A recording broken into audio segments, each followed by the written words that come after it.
जय श्री राम। आज की इस दिव्य कथा में हम बात करेंगे अयोध्या श्री राम जन्मभूमि की, उस पवित्र भूमि की जहां मर्यादा पुरुषोत्तम भगवान श्री राम ने अवतार लिया, उस संघर्ष की जिसने सैकड़ों वर्षों तक भारत के भक्ति कर्म को जीवित रखा, उस चमत्कार की जिसने करोड़ों राम भक्तों के हृदय में श्रद्धा की ज्वाला जलाई।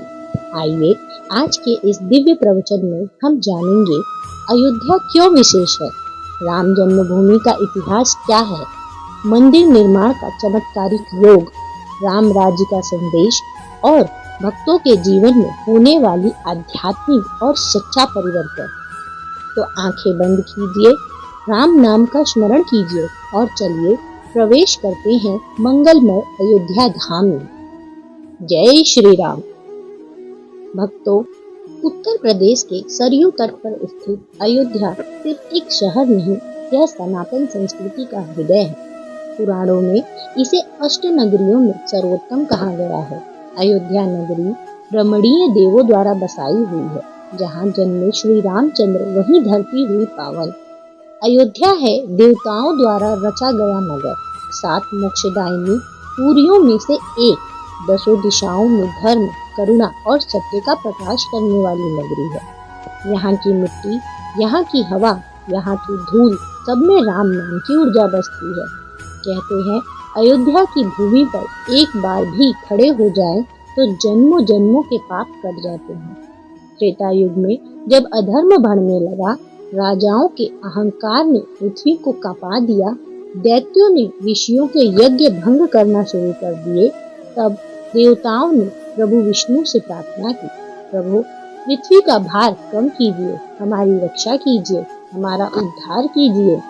और तभी हुआ भगवान विष्णु का 7वां अवतार श्री राम रूप में अवतरण।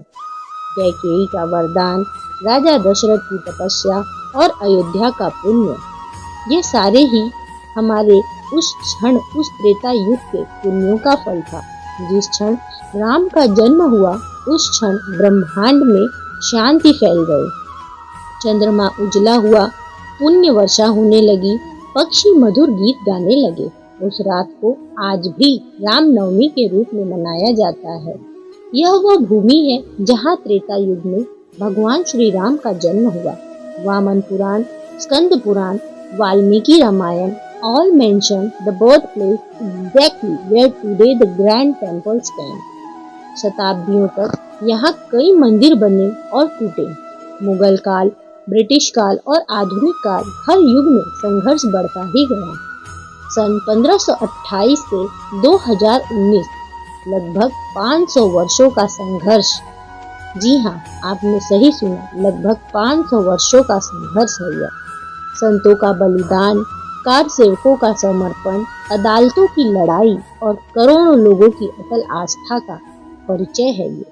और अंततः 2019 में सर्वोच्च न्यायालय ने कहा यह वही जन्मभूमि है जहां प्रभु श्री राम का अवतार हुआ। फिर 2020 से 2024 के बीच मंदिर निर्माण शुरू हुआ। पीएम श्री नरेंद्र मोदी जी ने भूमि पूजन किया। दुनिया भर में राम भक्तों ने दान दिए और आज एक दिव्य भव्य राम मंदिर खड़ा है, जो आने वाले 1000 वर्षों तक सनातन संस्कृति का प्रतीक रहेगा। यह मंदिर वास्तुशास्त्र, शिल्प शास्त्र और आध्यात्मिक गणना का एक अद्भुत चमत्कार है। 360 फीट लंबा, 235 फीट चौड़ा, 161 फीट ऊंचा, 292 स्तंभ, 44 दरवाजे, कोई लोहे की कील नहीं, पूरी संरचना परिक्रमा योग्य, भूमि ऊर्जा सक्रिय करने वाली रचना का एक अद्भुत उदाहरण है।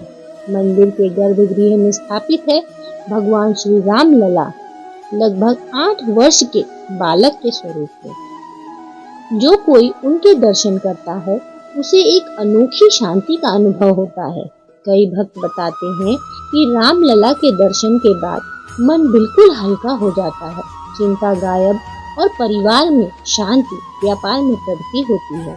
रामलला के मुखमंडल में ऐसा दिव्य तेज है कि उसे देखते ही मन अपने आप झुक जाता है। कहते हैं राम काम राम ही करे, रखे राम हित माल। अर्थात राम का काम राम स्वयं कराते हैं। अयोध्या का मंदिर कोई राजनीतिक घटना नहीं, यह तो राम की इच्छा थी, जिसे पूरा होने में 500 वर्ष लगे। ध्यान दीजिए, सही समय, सही न्याय, सही सरकार, योग्य संत, करोड़ों भक्त, लाखों दानकर्ता, सब कुछ एक साथ कैसे जुड़ गया? क्योंकि यह दैवीय योजना थी। अयोध्या में रोज हजारों भक्त आते हैं। कई भक्त बताते हैं, जैसे ही गर्भगृह में रामलला के सामने खड़े हुए, आंखों में आंसू आ गए, मन की सारी उलझनें समाप्त हो गई। एक दिव्य ऊर्जा संपूर्ण शरीर में फैल गई। कुछ व्यापारियों ने तो यह भी कहा कि अयोध्या दर्शन करके लौटने के बाद हमारा काम अचानक बढ़ने लगा। क्यों? क्योंकि राम नाम में वह शक्ति है जो पत्थर को भी भगवान बना दे। राम राज्य कोई कल्पना नहीं, एक आदर्श जीवन शैली है, जहाँ सत्य आधार हो, न्याय सर्वोपरि हो, जनता सुखी हो, शासक तपस्वी हो, समाज में संतुलन और हर घर में प्रेम ही प्रेम हो। आज हमारे जीवन में राम राज्य ऐसे आ सकता है, जैसे माता पिता का सम्मान करे, सत्य का पालन करे, अपने क्रोध पर नियंत्रण रखे, दान और सेवा करें, मन की पवित्रता को बनाए रखें। यदि हम यह 5 बातें अपनाएं तो जीवन स्वयं बदल जाता है। श्री राम बताते हैं, धर्म केवल मंदिर में नहीं, व्यवहार में है। शास्त्रों में लिखा है, अयोध्या का दर्शन दिलाए जन्मों के पापों से मुक्ति, परिवार में शांति, व्यापार में प्रगति, मानसिक तनाव से छुटकारा और अनेकों रोगों का नाश करता है। अयोध्या की मिट्टी में एक अद्भुत ऊर्जा है। कहते हैं, एक बार अयोध्या बोल देने मात्र से ही बहुत ही पुण्य मिलता है। तो दोस्तों, आज की इस पावन कथा में हमने जाना अयोध्या का महत्व, राम जन्मभूमि का इतिहास, चमत्कार, मंदिर का आध्यात्मिक रहस्य और राम राज्य का संदेश। आप सभी प्रभु श्री राम की कृपा बनी रहे, आपका जीवन मंगलमय हो, घर परिवार में सुख समृद्धि आए और हर दिन राम नाम की ज्योति आपके मार्ग को प्रकाशित करे। जय श्री राम, सीताराम सीताराम। आज के लिए इतना ही। आपसे इस कथा के साथ विदा लेते हैं और मिलते हैं अगली जानकारी, अगले चमत्कार के साथ अगली वीडियो में। तब तक के लिए जय श्री राम।